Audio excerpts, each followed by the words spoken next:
Tesla എന്ന പേര്, അതേപോലെ എലോൺ മസ്ക് എന്ന പേര് കേൾക്കാത്തവരായിട്ട് ആരും തന്നെ ഉണ്ടാവില്ല അല്ലേ? ലോകത്തിലെ തന്നെ ഏറ്റവും വലിയ ഇലക്ട്രിക് കാർ നിർമ്മാതാക്കളിൽ ഒന്നാണ് ടെസ്ല. എലോൺ മസ്ക് അതിന്റെ മുതലാളിയും. ടെസ്ലയുടെ ഇലക്ട്രിക് കാറുകൾ ഇന്ത്യയിലേക്ക് വരുന്നു എന്ന് നമ്മൾ കേൾക്കാൻ തുടങ്ങിയിട്ട് കാലം കുറയായി. 2 വർഷം മുമ്പ് ചൈനയിൽ നിർമ്മിക്കുന്ന ടെസ്ല കാറുകൾ ഇന്ത്യയിൽ കൊണ്ടുവന്ന് വിൽക്കുമെന്ന പ്രഖ്യാപനങ്ങളൊക്കെ അവരുടെ ഭാഗത്തു നിന്നും ഉണ്ടായിരുന്നെങ്കിലും നമ്മുടെ ഗവൺമെന്റ് അവരോട് പറഞ്ഞത് ചൈനയിൽ നിന്നും കൊണ്ടുവരുന്നതിന് പകരം ടെസ്ല വാഹനങ്ങൾ ഇന്ത്യയിൽ നിർമ്മിക്കാൻ വേണ്ടിയാണ്. കാരണം ചൈനയിൽ നിന്നും വണ്ടികൾ കൊണ്ടുവരികയാണെങ്കിൽ ടെസ്ല വലിയ ടാക്സ് നൽകേണ്ടി വരും. ടാക്സ് കുറയ്ക്കാൻ വേണ്ടി ഇന്ത്യയിൽ കൂടിക്കാഴ്ചയ്ക്കായി വന്ന ടെസ്ല ടീം ഇന്ത്യൻ ഗവൺമെന്റുമായി ചർച്ച നടത്തിയെങ്കിലും അതിന് ഫലമില്ലാതെ പോവുകയായിരുന്നു. പുറത്തു നിന്നും ഇന്ത്യയിലേക്ക് വരുന്ന കമ്പനിക്ക് ടാക്സ് കുറച്ചു കൊടുത്താൽ ഇന്ത്യയിൽ നിർമ്മിക്കുന്ന ഇന്ത്യൻ ഇലക്ട്രിക് വാഹന നിർമ്മാതാക്കൾക്ക് അതൊരു തിരിച്ചടിയാവും.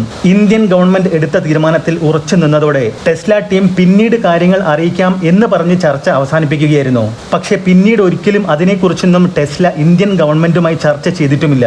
പക്ഷേ ഈയിടെ ടെസ്ല ടീം ഇന്ത്യയിൽ വീണ്ടും വന്നിരുന്നു. ഗവൺമെന്റുമായി ചർച്ച നടത്തി ഇന്ത്യയിൽ ടെസ്ലയുടെ പ്ലാന്റ് സ്ഥാപിക്കാൻ തീരുമാനിച്ചിരിക്കുകയാണ്. ഇത് ഒഫീഷ്യലായിട്ട് പറഞ്ഞ കാര്യം തന്നെയാണ്. ടൈംസ് ഓഫ് ഇന്ത്യയിൽ ഈ കാര്യം കുറച്ച് ദിവസങ്ങൾക്ക് മുമ്പ് റിപ്പോർട്ടും ചെയ്തിട്ടുണ്ട്. മാത്രമല്ല ടെസ്ല ടീം പറഞ്ഞതനുസരിച്ച് എത്രയും പെട്ടെന്ന് തന്നെ അവരുടെ പ്ലാന്റ് ഇന്ത്യയിൽ സ്ഥാപിക്കുമെന്നും 20 ലക്ഷം രൂപയിൽ താഴെ വില വരുന്ന കാർ ആയിരിക്കും അവരുടെ ആദ്യത്തെ ഇന്ത്യൻ നിരത്തിലിറങ്ങുന്ന കാർ എന്നുമാണ്.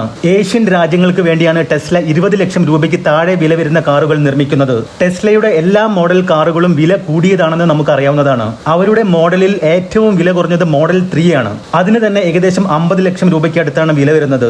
അതായത് അതിനേക്കാൾ കുറഞ്ഞ മോഡലായിരിക്കും ടെസ്ല ഇന്ത്യയിൽ നിർമ്മിക്കാൻ പോകുന്നതെന്നർത്ഥം. എന്തായാലും വരട്ടെ, കാത്തിരിക്കാം.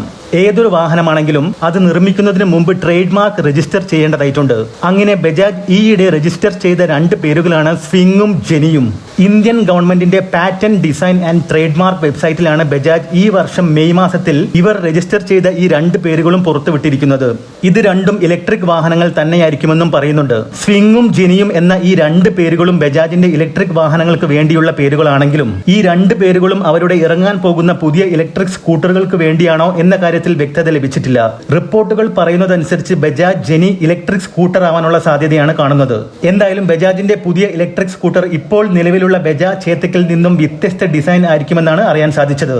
അത് മാത്രമല്ല, കഴിഞ്ഞ വർഷം ബജാജ് 3 വ്യത്യസ്ത പേരുകളും രജിസ്റ്റർ ചെയ്തിരുന്നു: ഓറ, റേസർ, ഹാമർ. പക്ഷേ ഈ 3 പേരുകളും ഇതുവരെയും അവർ എവിടെയും ഉപയോഗിച്ചിട്ടുമില്ല. അതായത് മൊത്തത്തിൽ 5 പേരാണ് അവരിപ്പോൾ രജിസ്റ്റർ ചെയ്തിരിക്കുന്നത്. നിലവിൽ ബജാജിന് ഇലക്ട്രിക് വിഭാഗത്തിൽ റോഡിൽ ഓടിക്കൊണ്ടിരിക്കുന്നത് ബജാജ് ചേതക് മാത്രമാണ്. ഈ വർഷം തന്നെ ബജാജിന്റെ പുതിയ 2 ഇലക്ട്രിക് വാഹനങ്ങൾ റോഡിൽ ഇറങ്ങാൻ സാധ്യതയുണ്ടെന്നാണ് പറയപ്പെടുന്നത്.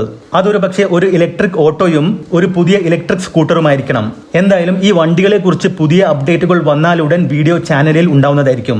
TVS iQUBE എസിന്റെ പുതിയ വേരിയന്റ് എന്ന് പറയാൻ പറ്റുമോ എന്ന് എനിക്കറിയില്ല. കാരണം പേര് അവർ മാറ്റിയിട്ടില്ല. പക്ഷേ പ്രധാനപ്പെട്ട ചില അപ്ഡേറ്റുകൾ TVS iQUBE എസിൽ അവർ കൊണ്ടുവന്നിട്ടുണ്ട്. അതേപോലെ തന്നെ വിലയിലും അവർ ഒരു മാറ്റവും വരുത്തിയിട്ടില്ല. ഇപ്പോൾ നിലവിലുള്ള TVS iQUBE എസിന്റെ അതേ വില തന്നെയാണ് പുതിയ TVS iQUBE എസിനും. 1,69,000 രൂപയുണ്ടെങ്കിൽ നമുക്ക് വണ്ടി ഇറക്കാം. ഇനി നമുക്ക് ഈ പുതിയ iQUBE എസിൽ എന്തൊക്കെ മാറ്റങ്ങളാണ് വന്നതെന്ന് നോക്കാം. ഒരു സ്കൂട്ടറിൽ ബൂട്ട് സ്പേസ് വളരെ പ്രധാനപ്പെട്ടതാണല്ലോ.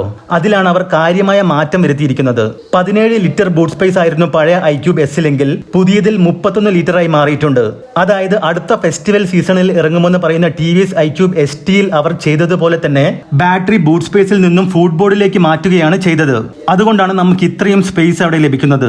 നിലവിലുള്ള TVS iQUBE എസിൽ 2 ബാറ്ററികളായിട്ടായിരുന്നു അവർ ഫിക്സ് ചെയ്തിരുന്നത്. ഒരു ബാറ്ററി ഫുട്ബോർഡിലും ഒരു ബാറ്ററി ബൂട്ട് സ്പേസിന് താഴെ മുൻഭാഗത്തുമായിട്ടുമാണ്. ബൂട്ട് സ്പേസിന്റെ താഴെയുള്ള ബാറ്ററിയുടെ ഡിസൈൻ മാറ്റി ഫുട്ബോർഡിലേക്ക് സ്ഥാപിച്ചതായാണ് മനസ്സിലാക്കാൻ സാധിക്കുന്നത്. 31 ലിറ്ററുള്ള ഈ ബൂട്ട് സ്പേസിന് നല്ല വീതിയും നീളവും ഒക്കെ ഉണ്ടെങ്കിലും ഉയരം കുറവാണ്. അതുകൊണ്ട് തന്നെ നമുക്കൊരു ഫുൾ ഫേസ് ഹെൽമെറ്റ് വെക്കാൻ സാധിക്കില്ല. പക്ഷേ 2 ഹാഫ് ഫേസ് ഹെൽമെറ്റ് വെക്കാനും സാധിക്കും. അതേപോലെ കൺട്രോളർ അവർ മാറ്റിയിട്ടുണ്ട്. 3rd ജനറേഷൻ കൺട്രോളർ ആണ് ഇപ്പോൾ ഉപയോഗിച്ചിരിക്കുന്നത്. മോട്ടോർ പവറിനും ബാറ്ററി കപ്പാസിറ്റിക്കും ഒന്നും യാതൊരു മാറ്റവുമില്ല. പക്ഷേ മോട്ടോറിന്റെ ഡിസൈനിൽ മാത്രം ചെറിയ മാറ്റം അവർ വരുത്തിയിട്ടുണ്ട്. അതേപോലെ OTA അപ്ഡേറ്റ്സ് ഇനി മുതൽ നമുക്ക് തന്നെ ചെയ്യാൻ സാധിക്കും. ഇത്രയും കാലം അവർ തന്നെയാണ് അത് ചെയ്തുകൊണ്ടിരുന്നത്. iQUBE എസിന്റെ എനിക്ക് തോന്നിയ ഒരു പ്രശ്നം ഞാൻ മുന്നത്തെ വീഡിയോയിൽ പറഞ്ഞിരുന്നു. ആക്സിലേറ്റർ കൊടുക്കുന്ന ഉടനെ തന്നെ വണ്ടി നീങ്ങാത്ത പോലെ ഒരു തോന്നൽ. പക്ഷേ അതൊരു സെക്കൻഡ് പോലും ഇല്ല കേട്ടോ. കുറച്ച് ഫ്രാക്ഷൻ ഓഫ് സെക്കൻഡ്സ് മാത്രമാണ്. ഒരുപക്ഷെ ആക്സിലറേറ്റർ കൊടുക്കുമ്പോൾ പെട്ടെന്നുള്ള ഒരു റെസ്പോൺസിന് വേണ്ടിയിട്ടായിരിക്കാം നിലവിലുള്ള TVS iQUBE എസിന്റെ കേബിൾ ടൈപ്പ് ആക്സിലറേറ്റർ മാറ്റി സെൻസർ ടൈപ്പ് ആക്കിയത്. എന്തായാലും വണ്ടി ഓടിച്ചു നോക്കിയതിനു ശേഷം അതിനെക്കുറിച്ച് അപ്ഡേറ്റ് ചെയ്യാം. പക്ഷേ മെയിൻ്റനൻസിന്റെ കാര്യത്തിലേക്ക് വരുമ്പോൾ ഈ സെൻസർ ടൈപ്പ് കേബിൾ കുറച്ച് ചെലവേറിയതാണ്. പിന്നെ മുന്നിലെയും പിന്നിലെയും ടയറുകളിലെ കാറ്റിന്റെ പ്രഷർ നമുക്ക് ഡിസ്പ്ലേയിൽ നോക്കി മനസ്സിലാക്കാൻ സാധിക്കുന്ന TPMS, അതായത് tyre pressure monitoring system accessory ആയിട്ട് നമുക്ക് വാങ്ങിക്കാൻ സാധിക്കും. വില എത്രയാണെന്ന് അറിയില്ല. ഏഥർ അതിന് ചാർജ് ചെയ്തത് 5000 രൂപയാണെന്ന് തോന്നുന്നു. വാട്ട് അവർ പെർ കിലോമീറ്റർ എന്ന മറ്റൊരു അപ്ഡേറ്റ് അവർ സോഫ്റ്റ്വെയറിൽ കൊണ്ടുവന്നിട്ടുണ്ട്.